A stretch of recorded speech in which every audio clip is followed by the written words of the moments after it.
So, good morning to one and all, and welcome to the ninth episode of the PGC Weekly Podcast.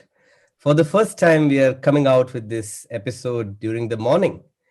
I'm your host, Saurabh Kaura, and I am a coursework officer on the Postgraduate Council. The Postgraduate Council is a student body that represents, supports, and advocates for all the postgraduate students. So, if you have any questions or concerns, please do reach out to us. I would like to start now the podcast series by acknowledging and paying my respects to the Bidjigal and Gadigal peoples, the traditional custodians of the lands where each of our UNSW campuses are located, and all Aboriginal and Torres Strait Islander elders, past, present, and emerging, and their communities who have shared and practiced their teachings over thousands of years. We recognize the Aboriginal and Torres Strait Islander peoples' ongoing leadership and contributions, including to business, education, and industry. Today, we have got Professor Lynn Gribble as our guest speaker. Professor Lynn is one of Australia's founding coaches, an accidental academic, and an award-winning author, and a university lecturer at UNSW Business School. She is known as a digital innovator for her work in technology-enabled academia, and she is a pragmatic futurist coach. Her holistic and contingency-based coaching training supports clients to embrace new technology and future-proof their careers in the ever-evolving workplace.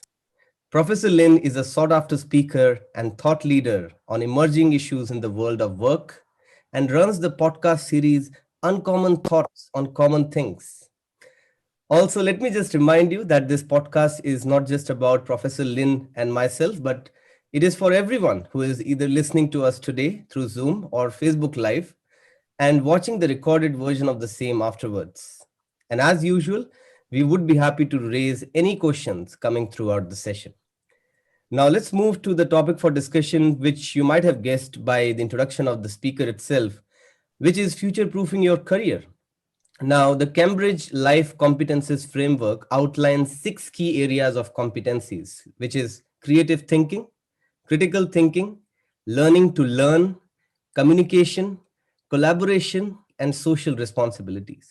So students need to know how to leverage technology and have the right digital skills that will prepare them for a variety of work environments, whether physical or virtual.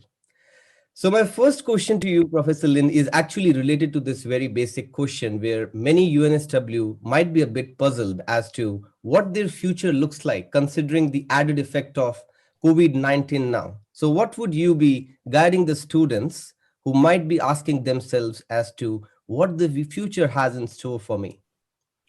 So thanks so much, Saurabh. So first of all, I just need to say I'm not a professor at UNSW. I'm actually a senior lecturer. So thank you for the promotion, but only the university can do that.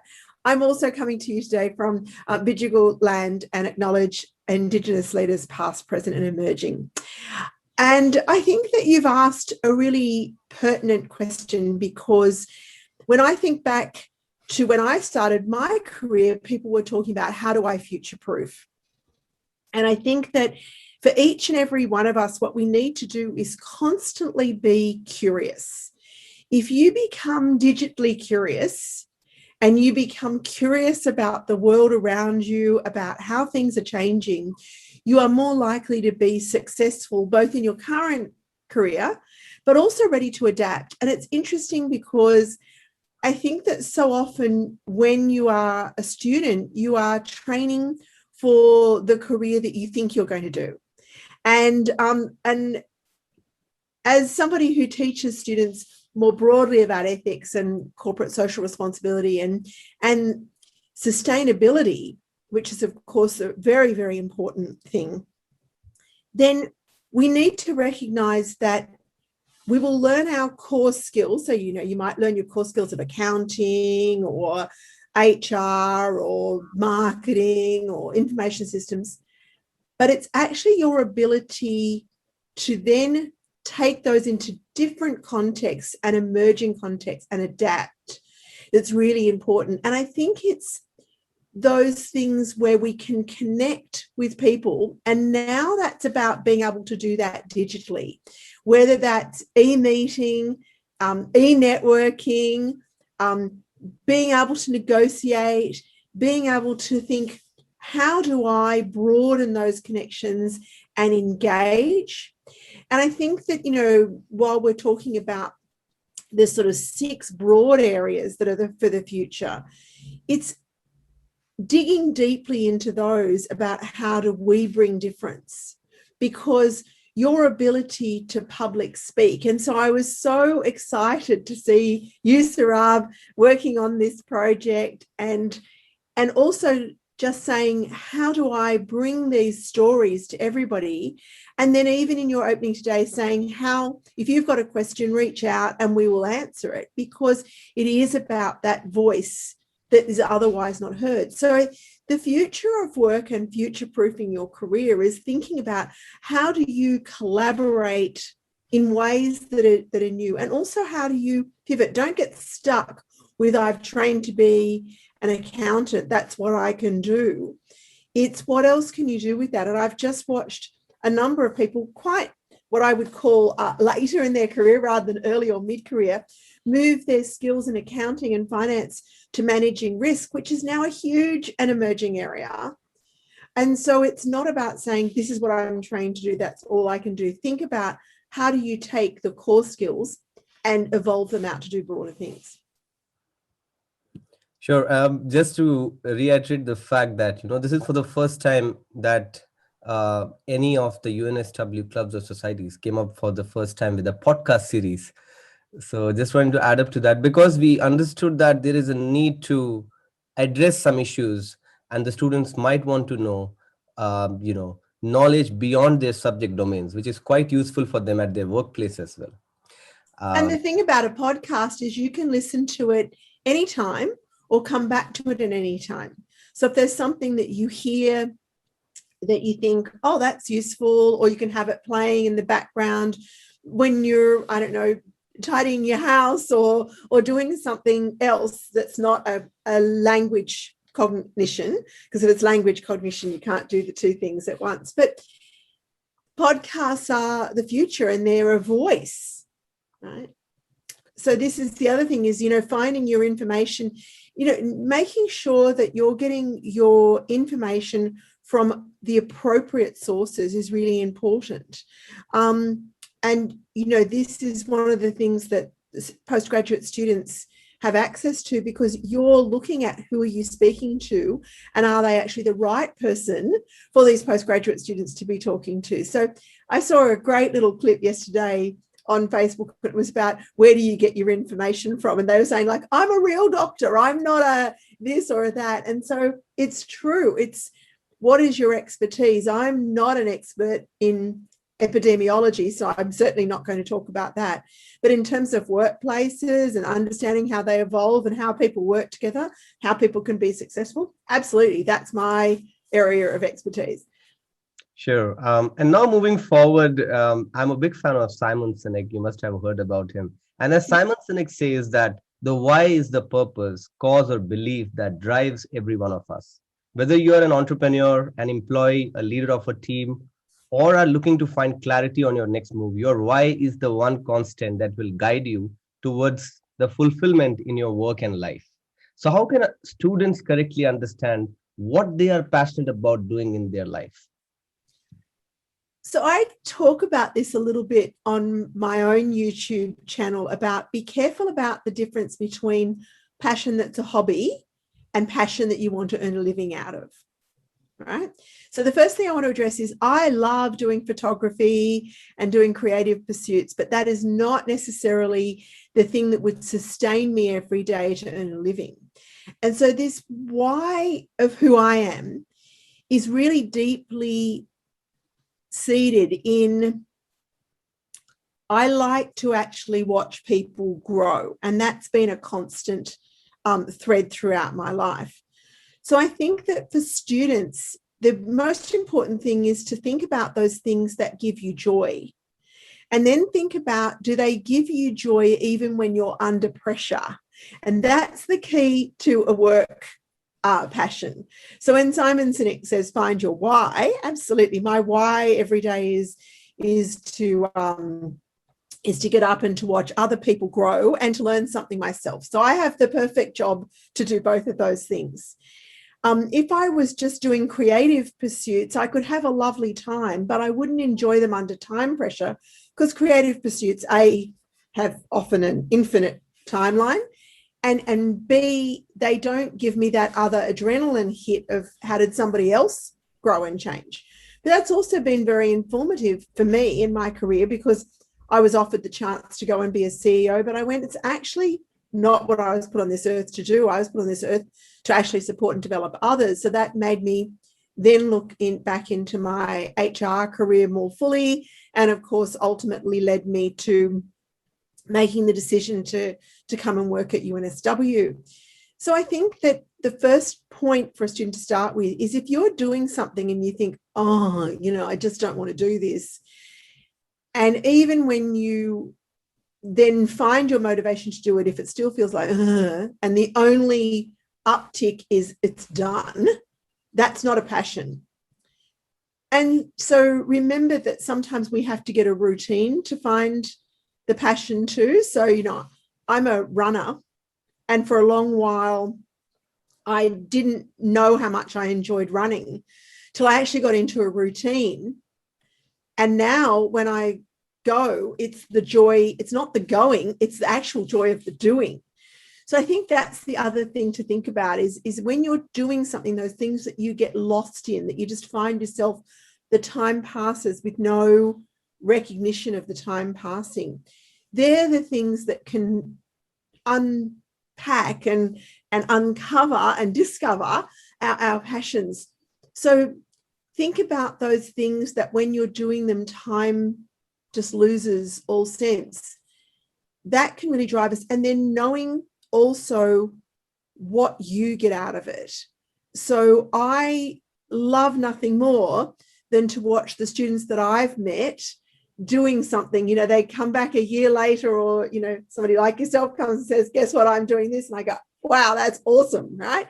So I love watching that, and that for me is an underpinning why in everything I'll do. So I don't worry about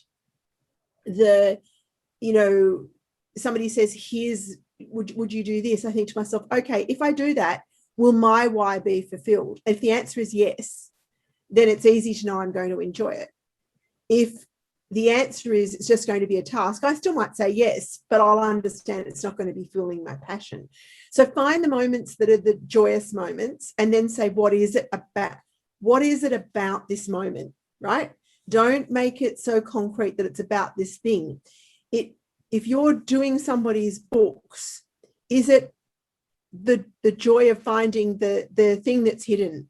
If you're solving a computer problem, is it the win of solving, right? Because that's your passion, right? You're just doing it through computer programming today. You might be able to do it through something else tomorrow, because it's the solving that's the passion, yeah? So we need to be careful about the content or context as opposed to the process that drives the why. Well, I guess it's easier said than done, Professor Lynn, because understanding your right passion and mapping it to your career goals is sometimes quite challenging for a lot of students, because, you can get lost within your goals and you can sometimes incorrectly identify your goals, which are actually not your career goals, right? So I think that I'm smiling because I think that we all have ego, right? And so somebody comes and says, and I can still remember that, Lynn, we'd like you to be our new CEO in London. And a part of me went, oh, yay. And then I went, but that's just your ego. That's not going to make you happy. So I think that we often don't spend time reflecting. This is a really important thing. So that self-leadership piece, that understanding your own emotions and triggers, controlling, yourself and regulating that, understanding your strengths. I always say, ducks don't run marathons. They're great swimmers. So we shouldn't try to train a duck to run a marathon will just ruin its feet, and then it won't be a good swimmer either. So taking that reflective time, whether it's 5 minutes while, I don't know, you're cooking dinner or doing the laundry or on the bus or whatever you're doing, where you're not scrolling your phone mindlessly, where you're not talking to somebody else, but just thinking about, wow, I really enjoyed doing that today. And that felt good. So tap into how it felt. Tap into where you're confident, where you're motivated. Understand, where you're prepared to push boundaries, break those orthodoxies. Understand how you are with goal achievement. How much grit and persistence do you have? How do you cope with uncertainty? They're all the things that can tell you about your why. Because if you're a person who says, I want to be a creative artist, but you don't cope with uncertainty and you're not very resilient, then it would ultimately destroy you, right? So you've actually got to look at all of those things to come up with that. And I think that the other thing that's really important is family plays such an important role in helping us determine who we are. So I say this with great caution. Be careful of your dreams versus somebody else's dreams for you, So always ask a good question of somebody who says you can do it. That can be, or you can't do it. So I never accept somebody telling me I can't do it. I always say, it's possible in the world, it's possible for me, it's just a question of how, right? So I never accept I can't do it. And I always accept you can do it. So that's probably the most important thing about why. I can do it. It's just whether I want to. And if somebody says you can't, I go, is it a physical reason? Because if it's a physical reason, like I'm only 5'2", so I'm not going to be an NBA basketball player without a lot of hard work. And even then, unlikely I will ever be super great at it, right? But if I really love basketball, I could train that hard, right? But I have to recognize there will be some constraints on how good I might be able to become. We don't know because we don't see many 5'2" basketballers, yeah? Fortunately, I chose ice skating as my preferred sport when I was young, and we do see lots and lots of very small skaters, right? They're close to the ground. So I chose a sport that fitted my physicality. But I think that aside from that, we do have some limitations. You might have a health limitation, for example, that might, like I can't be an astronaut, right? And I can't. So that's the risk is too great. So therefore I have to accept that. But it doesn't mean that I can't do other things. Yeah. So it's the exploring that and not accepting the can't as an absolute no, just like what else is possible. Sure. I think really valid points raised here, Professor Lynn. But now I might want to move to the next question, which is related to very important concept of being agile. And when I looked at the exact definition, it says that workplace agility defines an organization's ability to work swiftly, seamlessly, and cohesively to generate increased productivity and engagement levels. Now, demonstrated in Musk's leadership of Tesla, leadership agility is the ability to make smart and effective decisions in a rapidly changing world. It's being able to anticipate the best way to go forward, knowing the best ways to inspire your team, turning thoughts and ideas into action, and evaluating the results for successes and failures. So how can a student determine in this case if they are agile or not, and what can they do to develop an agile mindset? That's the biggest question now. I think let's start with what you can do to develop an agile mindset, right? Is a really important thing. Scan. If you're not scanning the environment, if you're not looking beyond your friendship and peer group, then you're not going to be agile because you won't see it coming. So make sure that you're reading diverse literature, that you are talking to diverse people, that you're considering problems, what I call outside of your own backyard. What's going on in India, what's going on in Switzerland, what's going on in China, what's going on in America, what's going on in developing nations, what's going on in Australia. If you're not doing that, then you can't foresee, and we can never predict, right? So prediction is a not such a smart game. But what we can do is we can foresee. We can say there might be a time when, right? So when I joined UNSW nearly 16 years ago, I had the opportunity to go and work in the what's now their online MBA. And I took that. And somebody said to me, why? And I said, I think the future is online learning. And people said, oh, no, we'll never leave the classroom. We'll never do this. We'll never do that. And I said, I think there will be a time. And I can see. And so who would have we couldn't have predicted a global pandemic.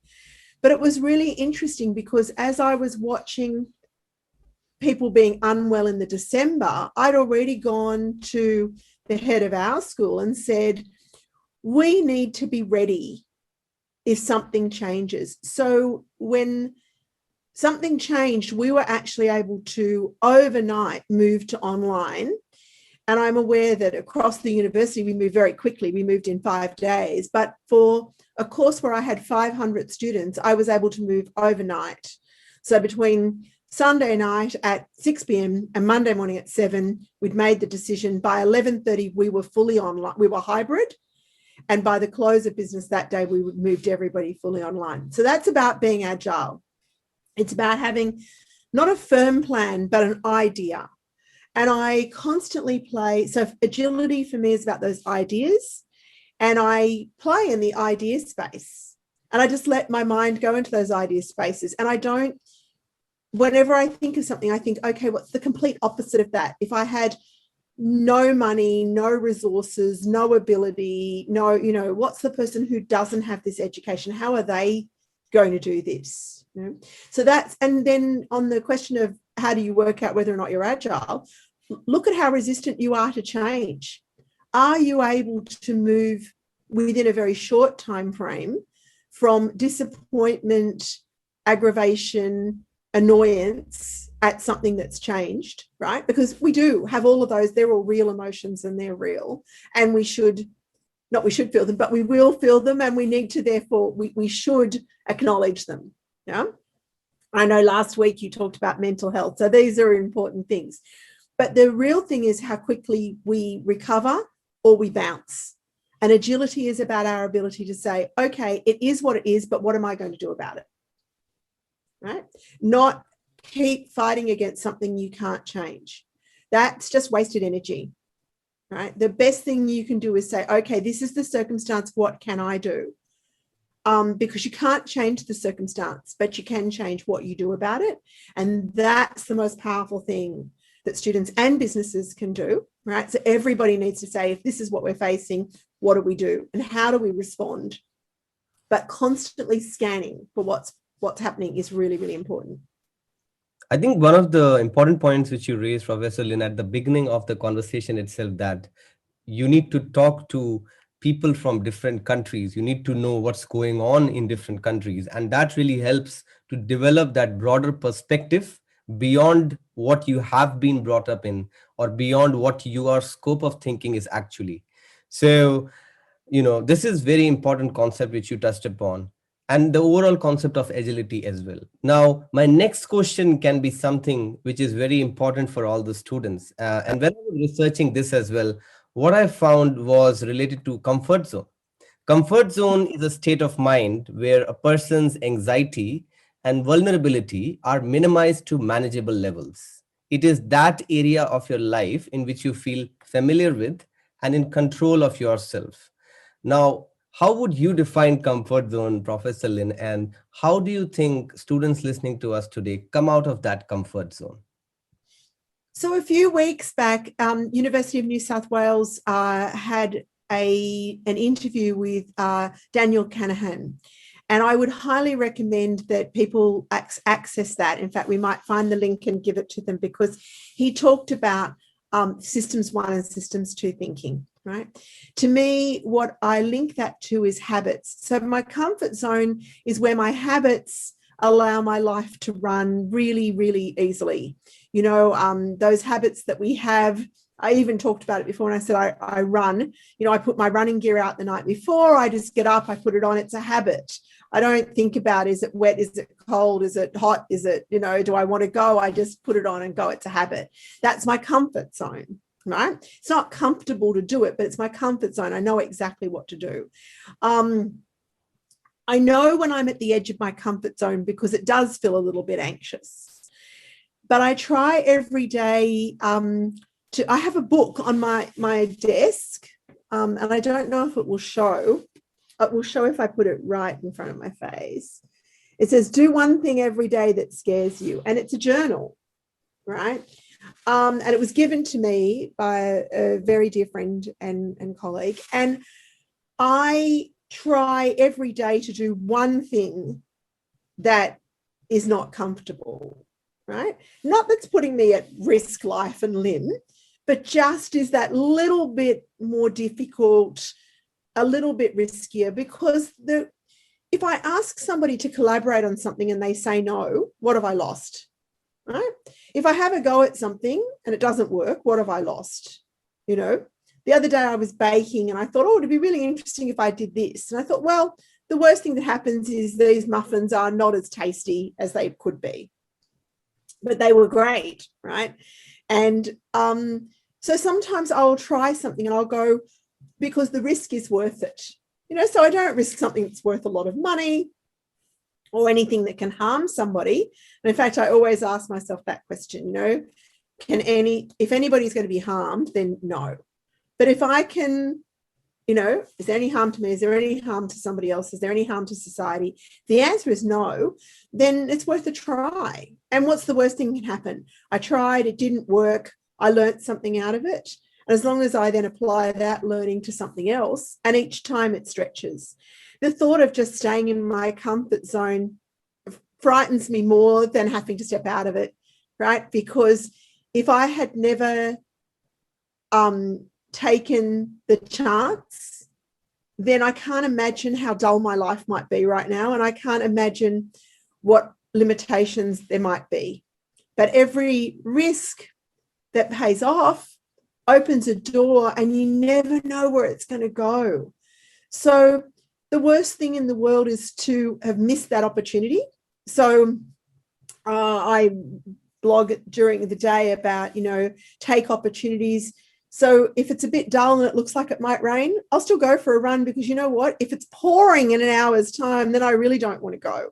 So I may as well take the opportunity while it just looks like it might rain. Somebody says, do you want to do this? Sure, let me find the opportunity. You said to me, Lynn, would you come on this? Yeah, I'll find, because that's an opportunity, So I look for opportunity, and that also links back to that agility. If you look for the opportunities, it will move you out of your comfort zone. And, your heart might pound a bit faster and your palms might get a bit sweaty, but it's not going to kill you, right? So as long as you're physically safe and morally safe, then give it a go. And the worst thing that can happen is you fail. And then guess what? You can ask somebody else for help, or you can leverage that to something else. Exactly. I think challenging yourself and coming out of your comfort zone is very, very critical. Just in continuation from where we left for the last question. Now, this question will be more towards growth area and your growth zone. And without a clear roadmap, there is no way to build on your previous experiences. This can be, anxiety provoking. Yet if we persevere long enough, then we can definitely enter into a learning zone where you gain new skills and deal with challenges resourcefully. Now, after a learning period gets over, a new comfort zone is created for you, expanding one's ability to reach even greater heights. Now, this is what was defined as growth zone when I was researching on this. What do you really think can make students more adaptable to what they are doing and move towards a growth mindset? To get into that growth mindset, we have to be prepared to be wrong. And we also have to ask really the right questions. So often what we do is we'll ask a question that comes to front of mind rather than asking the question that's probing more deeply into what's going on. So we have to be prepared to take risks, and then we have to ask the right questions. So ask not only the questions we want to ask, but the questions that change the scenario. So how did it occur? So don't ask why questions, ask what and how questions. They will really shift things, right? Why is just a recursive loop, And the other thing is, when somebody asks you to do something new, there's often well, I'm an expert in this, or I'm well known for that. So this is, why would I go and do this other thing where I'm going to be, learning, like, being the new kid on the block, or the I'm not able to add expertise. But it's those moments that allow that new expertise in a new way, and sometimes taking those risks. And I was a very, very young learning and development manager when one of the directors in the IT department came to me and said, we actually want to run this major change project. And I've listened to you talk about change, and I know that you're studying, you're doing your master's and you're studying in this area. And would you come and be my change manager? And I went, wow, it's such an opportunity. But I thought, I don't know if I've actually really got the skills. And I went to my manager, and my manager said, I don't think you should do it. You're a great learning and development manager. This is your field. This is where you're going to go. This is, you'll ultimately end up as a director. And I don't know that those people are going to nurture you. They're very, very difficult people, and they've got a bit of a reputation. So I went back to them and said, look, I'm worried, and there is some concern that you might crush me, right? Because, you've all got all this experience and it's not my expertise. So will you promise me you won't crush me? And they were quite shocked. They said, oh, we wouldn't crush you. And I said, well, don't think you'd intentionally crush me, but, would you not crush me? And then I said to my manager, if I go, can I come back with a week's notice if I'm being crushed? So I put 2 safety nets around it. Can I say it was to be the most career defining thing for me at that stage of my life? I worked with people who I wouldn't normally work with. They toughened me up. They exposed me to situations. They threw me in the deep end. I advised boards. I worked on things that were outside of my expertise. Some days were really, intellectually tough. I had no idea what was being talked about technically, but I wasn't there to do that. I was there to add my learning and development and change management expertise. So I learned a lot. And I'm just so grateful that I, first of all, had the courage to go and say to these people, will you promise me you won't crush me? I'm grateful that my boss said, okay, I'll let you go. And if you're getting crushed, I'll let you come back. But I know that boss thought it was a dumb move. But if I'd have listened to the dumb move argument, I wouldn't have had that opportunity. And it just changed everything. So I think that, was I terrified? I was absolutely terrified, Saurabh. I can't tell you. Every day I just waited for these people to crush me, but they never did. They grew me, they stretched me, they challenged me. And I think it was to open a pathway for me that said, well, why not try, right? As long as I've got have a backup plan, right? But try. Absolutely. The importance of just trying and trying and trying and coming out of your comfort zone and developing that mindset is so critical, and that you have beautifully touched upon by sharing your example now. Another important question for students here can be with respect to the different stages of their career. So there can be different stages of career for any individual, and it might involve understanding of your real passion and goals, as we have already discussed, and developing some key skills throughout that journey, and finally putting it into practice. So how do you think can the students be better prepared for those different stages of their career? Some of them might have in fact passed those initial stages, I guess. I always say, if you know when you plan to finish working, then you can work out where you want to be along the path. And then you should allow yourself to take some detours. So, one of those sort of fun facts is that the Apollo that landed on the moon was only on track or on path for somewhere between 7 or 9%. And, I sort of say that vaguely because, it's not my field of expertise and I'm recalling a fact from a long time ago. But you highlighted that point when you talk about this path, because people talk about a career path like it's straight or like it's got, just a few turns. Career paths do this. So I always say, if you start with where you want to be when you finish, and recognizing that the height of a career is often what people think of as their mid-career. So probably your height of your career is somewhere between 45 to 60 rather than 60 to 70. 60 to 70 is probably your wind down time. So, or even 65 to 70, right? So you have to work it out. So start at the end. And I know that sounds quite depressing when you're a postgrad student and you might only be, somewhere between, 22 and 35, right? But you could be older. But if you go to the end and say, okay, I ultimately want to be X, what are the things that I will do that will, as a tapestry, and that's important, it's a tapestry, not a straight road. And how do I collect the parts of the tapestry, weave the parts of the tapestry in places that I'm interested as I go, so that ultimately the picture is fulfilled. And I think that that's really the way to think about a career, particularly in 2021 and beyond, because it's no longer join a company at the bottom and work your way up. You are going to, and you might get these opportunities as well that sort of say, do you want to dive off and do this for a minute? Oh, and while I was there, I learned something else.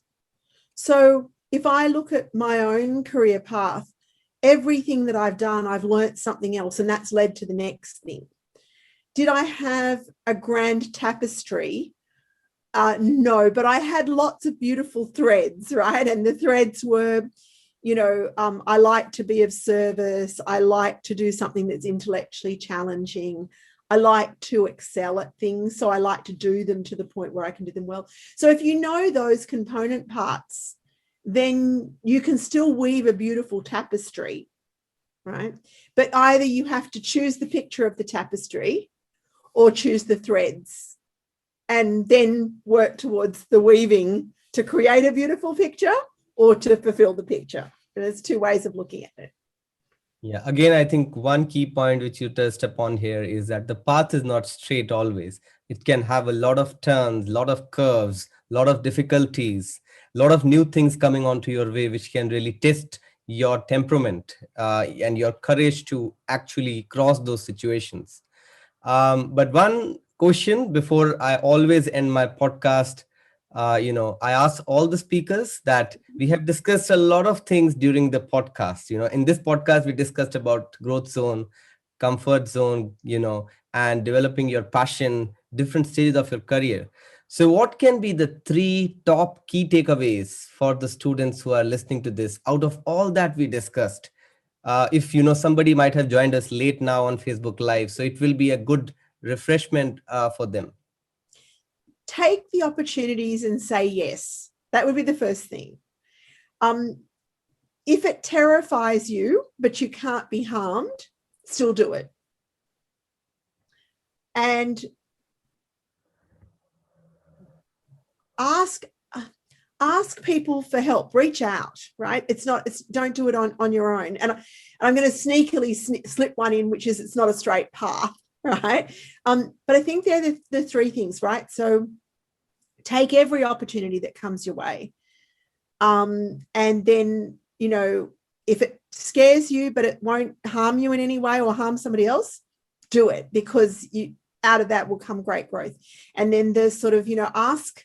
Don't do it on your own. Ask for help. Take, and that sort of links back to take the opportunities. It's not a straight path sort of thing. So do it together. It's more fun. Sure. Just looking at if, we have some participants today on Zoom as well. So we have got Eva Kukera on Zoom as a participant today. Eva, first of all, welcome to the Zoom session. And secondly, if you have any questions, feel free to turn your video on and ask your question to Professor Lynn. Hi, thank you for giving me the opportunity. Hi, Lynn. Hey, you were lovely to see you. You were a lecturer back about 4 years ago when I started uni, and mind you, I'm still going through it, working full-time at the same time. I do have a question for you, Lynn. When you mentioned take any opportunity you get, what I find often at work is, I work at the moment as an executive assistant, and it's sort of my job to help other people, or I take it that way. Often people will come and ask me, oh, can you help me do this? Can you help me do that? And I do see this as an opportunity to learn, to grow, to help others, to get better at my job. But sometimes it sort of fires back at me where people misuse it and they push and push and push. How do I handle this? How do I manage the accountability on saying no? Where do I stop? So one of the things that I use, Eva, it's a great question, is if somebody asks me to help them do something, I teach them to do it. I don't do it for them. So I will say to somebody, let me show you how, let me help you. So I'll coach them, I'll support them. I'll even be the help desk, but I won't do it for them. Because as soon as you do it for them, what you've done is you've made them A, dependent on you, and B, they're never going to learn for themselves. So I don't allow people to dump things on my desk. Right? I don't allow people to, we often talk about it in management, like putting the monkeys on somebody's back, right? So that you get so burdened because you're carrying everybody else's stuff. They're not opportunities. That's just dumping. That's like coming in and saying, oh, look, I found all these nice things on my desk. Here's 12 million paper clips. I've got nowhere to store them, so I'm just going to put them on your desk. Then say no, right? But if you say, let me help you box them up and share them with the world, then what you're doing is you're actually changing their mindset and you're showing your skills, which actually then gives you the opportunity, because when the job comes along that you might be trained for, in the background, you've got that step up. So every job gives us the chance to step up if we demonstrate not just I'm going to take it and do it, but I will take on some things, but the other things, what I will do is I will support you to do it, because now I'm showing you how I'd add value to your team or to you. And then I become perhaps the next person who, when there's that project, there's the opportunity. So develop those opportunities that way. Does that help? Yes, perfect. Thank you. Any other questions, Eva? I'm trying to formulate a question in my mind. So before I ask, I'll probably let you speak a bit longer and then I'll wave once I'm ready again. Okay, no worries. But what did you learn? Like, did you have any takeaways from what Lynn was talking about related to comfort zone and growth mindset? In experience, I'm probably in a bit of different mindset to, majority or the average student that could be listening to this podcast. There's obviously learning curves for me to take as well. It's defining the fine line of, in my profession, defining the fine line of helping and taking up the opportunities. But what Lynn said, the habits of how do you get out of comfort zone, that's very important to, I finally started to get a bit better at exercising. And it is because of those tiny habits that I have implemented into my life that Lynn mentioned, get your running gear out the night before and so on. So certainly those resonated with me. Getting out of the comfort zone, yes, it's big, but, where do you draw the line in how Lynn mentioned, is it a threat for you? When it comes to family financing, is it a threat to take a risk of a new job? That's something for personal assessment, I guess, that, we all have to make. I think the other thing with that, Eva, is, if when people ask you to do something, particularly when you like to help, ask yourself, how is this helping me? Is it actually fitting with my tapestry? Or is it just a spare thread that I could give away? So if you've got the time and it's a spare thread you can give away, that's different. But if it's actually contributing to your tapestry, then it's a really conscious decision. So that's why we have to do this. Am I designing a picture or am I collecting threads? But I still know what I ultimately want. So, it's knowing that, because sometimes opportunities will come that they're packaged as opportunities, but they're not a gift. So I probably should be a bit clearer that an opportunity should be both an opportunity and a gift, right? So it needs to be useful and something you wouldn't do for yourself, and something that you go, wow, like when you open those gifts that you open, you go, wow. Opportunities should look like those, not just, oh, I have 10 of these already and this person hasn't thought much about it. Yeah. So maybe that's another way of looking at opportunities. Are they the gifts, right? And probably my last question for you, Lynn, if I may, is, I'm a big fan of the 70-20-10 learning module, where 70% of your learning should come from the job, 20% from your peers or colleagues, and 10% from, formal education. And this especially applies once you do move with your career. Where would you probably draw the line where you have to stop and realize, okay, it's time for a change? Do I look internally? Do I look externally? And what percentage out of the 70 would you say, okay, I am no longer learning, I want to continue to learn, I think I need to change? So I think the 70% of learning at work is something that it's about looking at every day and saying, what did I learn? Because even if you're doing the same thing, maybe you learnt that you don't really love it. Maybe you learnt that you do really love it. Maybe you learnt that you're better at it than somebody else, or maybe you learnt that somebody else is better at it than you. So I think every day doing that reflective piece is important, even if it's, a minute.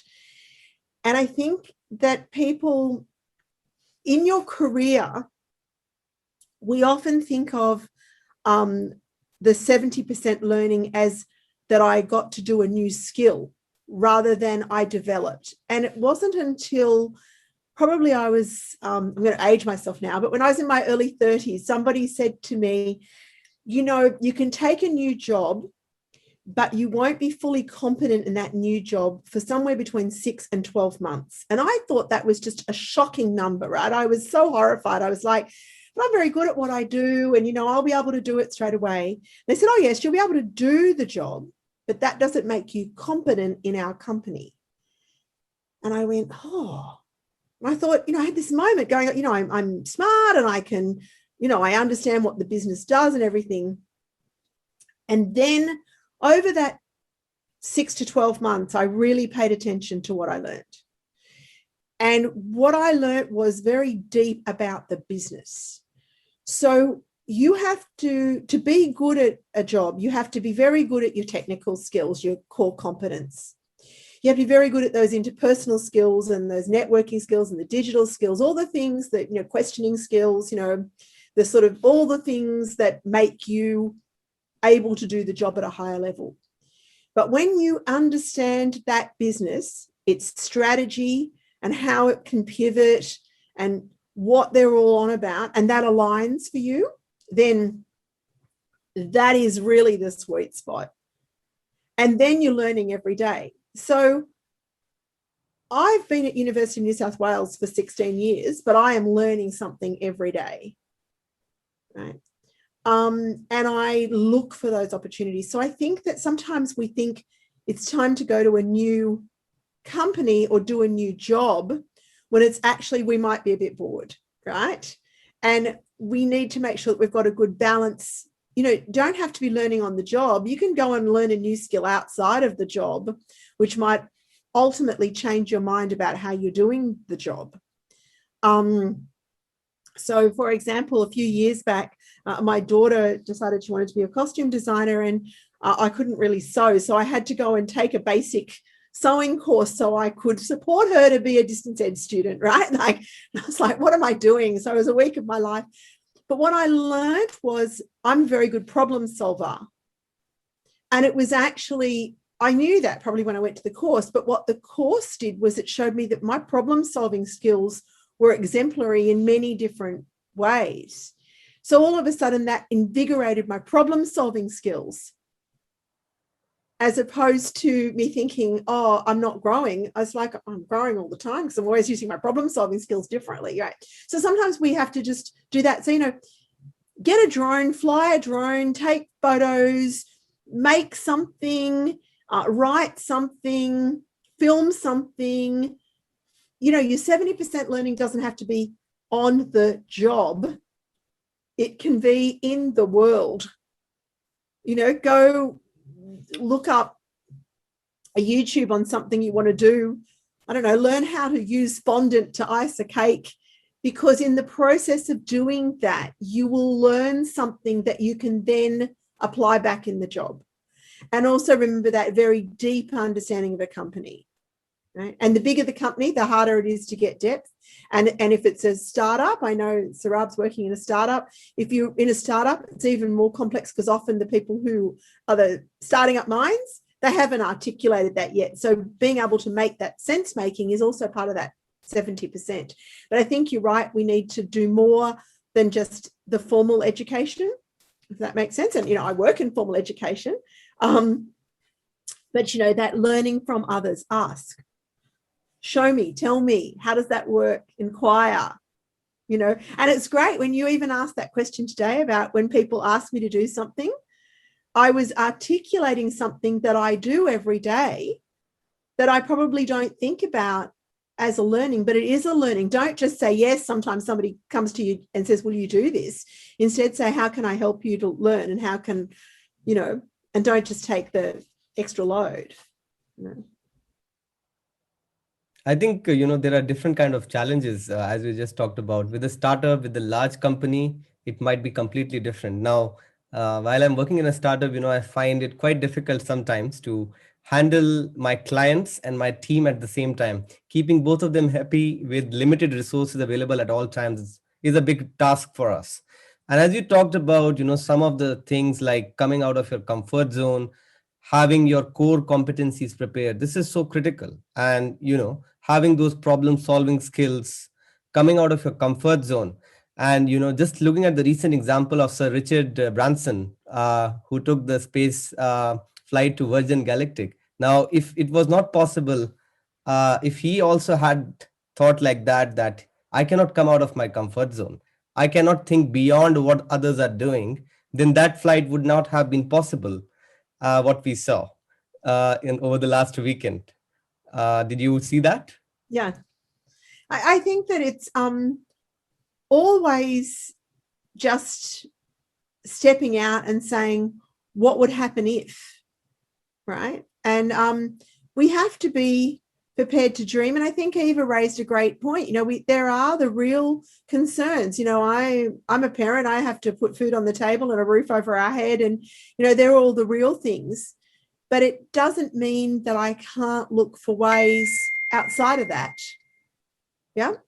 To explore, expand, and they don't have to cost money. They don't have to, but they will have a cost somewhere. They'll have an emotional cost. They'll have a time cost, so we often think it's about doing more. Sometimes it's about doing less. Sometimes it's about or finding the thing that gave us great joy when we were younger. What would happen if we went back and did that again? What would we learn by doing it with more mature eyes, right? But again, come back to, Richard Branson didn't say I can't. He said I can. How can I make it happen? Yeah. So it's that I always say I can. It may not be easy, but I can make it happen if I want to. And it's about how much I want it. How hard am I prepared to work? So, can I be a world-class basketballer? Well, at my age, I have no interest. I just need to say that. But if it had been a dream when I was young, I'm fairly certain I would have just buckled down. I mean, to be a world-class ice skater as a child raised in Australia, in the western suburbs, my parents didn't have, I came from a fairly traditional family. My mum worked to afford a good school for me. My father had a good job. I have a brother. So, it wasn't like they had a lot of money. But this was something that I wanted to do. And so there were other sacrifices made. And, you know, being a skater in Australia is tough, right? It's there's not a lot of ice rinks. There's not a lot of choices, you know, but everybody pitched in. We did it. We did it as a family. I did it. My parents said the rule is we will never get you up. You must, these are the rules if you're going to do this. So, you know, I knew that, committed to it 100 and well, you can't commit more than 100%, but 100% I knew exactly what the tapestry threads were and that. And, you know, I still pinch myself that that was an experience that I have. So I see that Eva's just asked me a question about last questions. 2 leaders I follow on LinkedIn or elsewhere. So Eva, I'm always very nervous about public leaders. I think that public leaders fall from grace very quickly. So what I tend to do is have a tapestry of people whose leadership ideas spark joy and an inspiration for me. I have 2 interesting things. I just realized as I said that on my desk, I looked up, my desk says, I have a postcard that says, so she believed she could and she did. And I think it's interesting that is on my desk. And I have this postcard that says 36 things that spark joy in no particular order. And so sometimes I use that as a real leadership piece. So in terms of, is there one person or 2 people? No, because I think that is the pathway of everybody is infallible. And Eva, you've heard me talk about that we are imperfect leaders. So I don't have that view of following somebody, but I will look at what somebody does and go, wow, what can I learn? And that's whether they're a public leader or not. Favorite book. So favorite book for joy is a book called Everything I Need to Know I Learned in Kindergarten. It's my favorite book because it says, and remember, just like when you're into kindergarten, when you go out into the world, hold hands and look out for each other. And I think that's true. We need to hold hands and look out for each other. And so that is perhaps one of my favorite books. I love to read Malcolm Gladwell's books because it asks me to question in a different way. So if you had to ask me favorite book or 2, they're probably the 2. So one, because it fills my heart, and the other one because it fills my mind. And anything that challenges me to think differently. So I read books like Affluenza and Freakonomics and those sorts of books, just different ways of thinking. So don't go to the ways that, you know, you're led to, but read something that's maybe a little bit more challenging. And then have the books that fulfill your heart too, right? So, you know, the ones that you can go back to and go, yeah, that makes me feel good, you know, because that will always sustain you when, you know, because life's not always smooth and easy. Thank you so much, Lynn. And as I'm looking at my clock, the clock states me that it's time to close this week's podcast. Unfortunately, we'll have to break this discussion now. But with this, we essentially come to an end to our 9th PGC Weekly Podcast. And we would also like to thank Professor Lynn Gribble for taking her valuable time today to join us for this podcast. It was my pleasure. And thank you for the opportunity. And also to Eva and others who joined us through Zoom or Facebook Live. We would be really happy to get some feedback from you, as well as any kind of comments that you have related to this podcast. And we also hope to see you all on our next podcast. And that is a big one on the 23rd of July at our usual time at 6 p.m. on Friday. The speaker for that day will be the president of the UNSW Academic Board, Professor David Cohen. And he will be talking about how you can create a unique value proposition while you are sitting for a job interview. So I guess that will be absolutely critical at this time when students are looking out for jobs, especially the ones who are graduating this year. So don't miss out to attend that podcast. I would love to see Eva, you during that Zoom session again. And till then, stay safe, everyone, whosoever has joined us, and have a great day ahead.